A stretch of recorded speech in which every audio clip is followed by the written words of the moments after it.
नमस्कार दोस्तों, स्वागत है आप सभी दोस्तों का आपके अपने यूट्यूब चैनल पर। तो दोस्तों चलिए आपके लिए हम रिवर्स से रिलेटेड आपको टॉप 50 क्वेश्चन आज के इस वीडियो में करवाने वाले हैं। तो शुरू करते हैं। गंगा नदी का उद्गम स्थल जो कहाँ पर है? तो इसमें answer number B is the correct answer. Gaumukh है जो गंगा नदी का उद्गम स्थान होगा। तो इसमें आंसर नंबर बी है वो करेक्ट आंसर होगा। अब अगले चलते पे हैं। ब्रह्मपुत्र नदी भारत में किस नाम से जानी जाती है? जो ब्रह्मपुत्र नदी है भारत में दिहांग नाम से जानी जाती है। Option number B is the correct answer.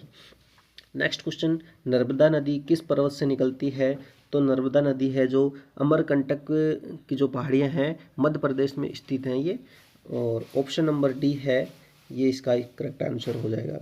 Bharat की सबसे लंबी नदी कौन सी है? भारत की सबसे लंबी नदी कौन सी है? गंगा नदी। Option number B is the correct answer. इसकी लंबाई 2525 किलोमीटर लंबी है। चलते हैं दोस्तों अगले क्वेश्चन की ओर। कौन सी नदी पश्चिम की ओर बहती है? तो ऑप्शन नंबर सी नर्मदा नदी जो है करेक्ट आंसर हो जाएगा। अब चलते हैं नेक्स्ट क्वेश्चन के लिए। कौन सी नदी पश्चिम की ये हो गया अपना। उसके बाद में चलते हैं यमुना नदी का स्रोत स्थान कहाँ है? तो यमुना नदी का जो स्रोत स्थान है Yamunotri. Option number B is the correct answer. ये उत्तराखंड से निकलती है। गोदावरी नदी को किस नाम से जाना जाता है? गोदावरी नदी को तो दक्षिण गंगा के नाम से जाना जाता है। Option number A correct answer. यह दक्षिण भारत की सबसे लंबी नदी है। अगला क्वेश्चन है कृष्णा नदी का उद्गम कहाँ पर है? तो ऑप्शन नंबर बी महाबलेश्वर जो कि महाराष्ट्र में है। अगला क्वेश्चन सरस्वती नदी का उल्लेख किस ग्रंथ में मिलता है? सरस्वती नदी का जो उल्लेख है वो सबसे ज़्यादा किस ग्रंथ में? ऋग्वेद के अंदर मिलता है। अगला क्वेश्चन चलते हैं। गंगा नदी किन दो धाराओं में विभाजित होती है? तो जो ऑप्शन नंबर बी है हुगली और पद्दा, दो भागों में ये विभाजित होती है जो कि वेस्ट बंगाल है, पश्चिम बंगाल में है। सिंधु नदी का अधिकतर भाग किस देश में है? सिंधु नदी का अधिकतर भाग किस देश में है?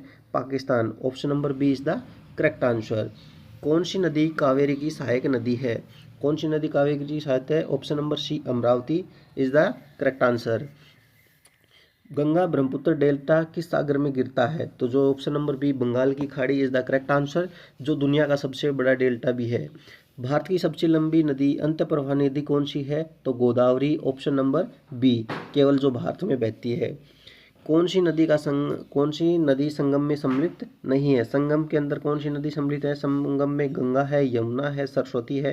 तीनों नदियों का तो ऑप्शन नंबर जो डी है वो करेक्ट आंसर हो जाएगा। कावेरी नदी का उद्गम स्थल क्या है? कावेरी नदी का उद्गम स्थल क्या है? ब्रह्मगिरी की पहाड़ियां हैं। Option number A is the correct answer. Sutlej नदी का उद्गम स्थान कहाँ है? सतलज नदी का मानसरोवर झील। Option number A correct answer, जो कि कहाँ पर स्थित है? तिब्बत के अंदर स्थित है। तो अब अगला क्वेश्चन पे चलते हैं। कौन सी नदी हिमालय से नहीं निकलती है? कौन सी नदी निकलती है? जो गोदावरी है ये हिमालय से नहीं निकलती है, बल्कि ये कहाँ से निकलती है? महाराष्ट्र के पठार से निकलती है। अगले क्वेश्चन की ओर चलते हैं। भारत की सबसे बड़ी डेल्टा कौन सी है? भारत की सबसे बड़ी डेल्टा कौन सी है? Ganga Brahmaputra delta. Option number B is the correct answer. इसे सुंदरबन डेल्टा के नाम से भी ये प्रसिद्ध है। चलते हैं अगले क्वेश्चन पे। माही नदी किस दिशा में बहती है?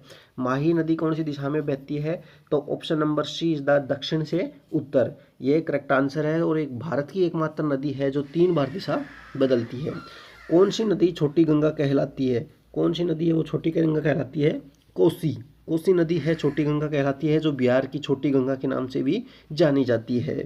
अगला है दामोदर नदी किस राज्य में बहती है? दामोदर नदी कौन सी राज्य में बहती है? तो Jharkhand. Option number B is the correct answer. इस पे जो हीराकुंड बांध भी इस नदी के ऊपर बना हुआ है। तो ये क्वेश्चन भी बार बार पूछा जाता है।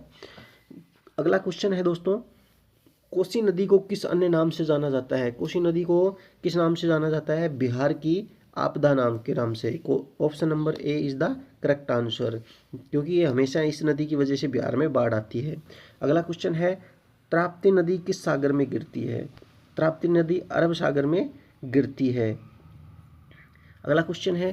कौन सी नदी राजस्थान में बहती है? तो लूनी नदी, यानी कि option number B is the correct answer, जो थार के रेगिस्तान में बहती है। चलते हैं अगले क्वेश्चन की ओर। चंबल नदी किसकी सहायक नदी है? चंबल नदी किसकी सहायक नदी है? ऑप्शन नंबर ए यमुना। तो चंबल नदी है वो किसकी सहायक नदी है? तो यमुना नदी की सहायक नदी है। तो इसमें option number A is the correct answer. किस नदी पर हीराकुंड बांध बना है या स्थित है? तो इसमें option number B is the correct answer, Mahanadi. चलते हैं अगले क्वेश्चन की ओर। कौन सी नदी गुजरात में नहीं बहती है? गुजरात के अंदर कौन सी नदी नहीं बहती है? तो जो ऑप्शन नंबर डी है तुंगभद्रा। साबरमती, माही और नर्मदा कहाँ गुजरात में बहती है और तुंगभद्रा गुजरात में नहीं बहती है। लूणी नदी कहाँ पर समाप्त होती है? लूणी नदी कहाँ पर समाप्त होती है? ऑप्शन नंबर ए कच्छ का रण में समाप्त होती है।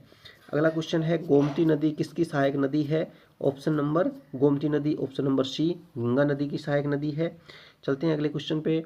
भारत में कितनी मुख्य नदी प्रणालियां हैं? जो भारत के अंदर 7 प्रमुख नदी प्रणाली हैं, तो option number B is the correct answer हो जाएगा। अगले क्वेश्चन की ओर चलते हैं। कौन सी नदी पश्चिम से पूर्व की ओर बहती है? तो कौन सी नदी बहती है? गोदावरी नदी है ऑप्शन नंबर बी, जो पश्चिम से पूर्व की ओर बहती है। भीमा नदी किस नदी की सहायक नदी है? तो भीमा नदी किस नदी की सहायक नदी है? ऑप्शन नंबर बी यानी कि कृष्णा नदी की सहायक नदी है। अब चलते हैं अगले क्वेश्चन की ओर। अगला क्वेश्चन, कृष्णा नदी कहाँ गिरती है? बंगाल की खाड़ी option number A is the correct answer. अगले क्वेश्चन पे चलते हैं। साबरमती का उद्गम स्थान कहाँ पर है? तो एमपी यानी कि मध्य प्रदेश में इसका उद्गम स्थान है, डी ऑप्शन करेक्ट हो जाएगा। कौन सी नदी दक्कन पठार को 2 भागों में विभाजित करती है? तो ऑप्शन नंबर सी है, जो नर्मदा नदी है वो दक्कन के पठार को 2 भागों में बांटती है। पेरियर नदी किस राज्य में स्थित है? Option number B, option number B is the correct answer. चलते हैं अगले क्वेश्चन की ओर। ब्रह्मपुत्र नदी किस देश से निकलती है? ब्रह्मपुत्र देश नदी है वो किस देश से निकलती है? चीन से निकलती है, चाइना से। और तिब्बत में इसको यारलुंग पत्संगों के नाम से भी जाना जाता है। शारदा नदी किस राज्य का नाम है? तो Mahakali, option number B is the correct answer. Karnali नदी कहाँ स्थित है? कर्णाली नदी कहाँ स्थित है? नेपाल के अंदर, option number C is the correct answer. अगला क्वेश्चन, झेलम नदी का जो प्राचीन नाम है वो क्या है? तो Vitasta, option number A is the correct answer, correct answer हो जाएगा। कौन सी नदी त्रिवेणी संगम बनाती है? तो त्रिवेणी संगम कौन सी नदी बनाती है? तो ऑप्शन नंबर जो अपना ए है, गंगा, यमुना, सरस्वती, ये तीनों नदियां मिलकर त्रिवेणी संगम बनाती हैं, option A is the correct answer. Question number अगला है, मूकांबिका नदी किस राज्य में बहती है? मूकांबिका जो नदी है वो किस राज्य में बहती है? Karnataka, option number B is the correct answer.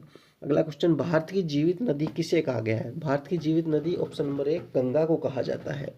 अगला क्वेश्चन पे चलते हैं। कौन सी नदी भारत में सबसे पहले सूर्योदय देखती है? कौन सी नदी देखती है? तो ब्रह्मपुत्र, जो ऑप्शन नंबर बी है वो करेक्ट आंसर हो जाएगा। ब्रह्मपुत्र भारत के अंदर सबसे पहले सूर्योदय देखती है। अब चलते हैं अगले क्वेश्चन की ओर। कौन सी नदी पंचवटी से होकर बहती है? कौन सी नदी है जो पंचवटी से होकर बहती है? अगला क्वेश्चन है नर्मदा। अगले क्वेश्चन पे चलते हैं। किस नदी को संगीन नदी के नाम से जाना जाता है या संगीन नदी कहा जाता है? तो कोसी। कौन सी नदी भारत के सबसे अधिक राज्यों से होकर बहती है? कौन सी नदी है? तो गंगा नदी, option number B is the correct answer. अगला क्वेश्चन चलते हैं। महानदी का प्रमुख राज्य कौन सा है? महानदी है उसका प्रमुख राज्य कौन सा है? ओडिशा, करेक्ट आंसर ए हो जाएगा। चलते हैं अगला क्वेश्चन पे। कौन सी नदी काकोर घाटी से होकर बहती है? काकोर घाटी से होकर कौन सी नदी बहती है? तो जो इंद्रावती नदी है, option number A is the correct answer. दोस्तों वीडियो पसंद आए तो लाइक शेयर करना मत भूलिएगा। मिलते हैं एक नए वीडियो में नए क्वेश्चनों के साथ।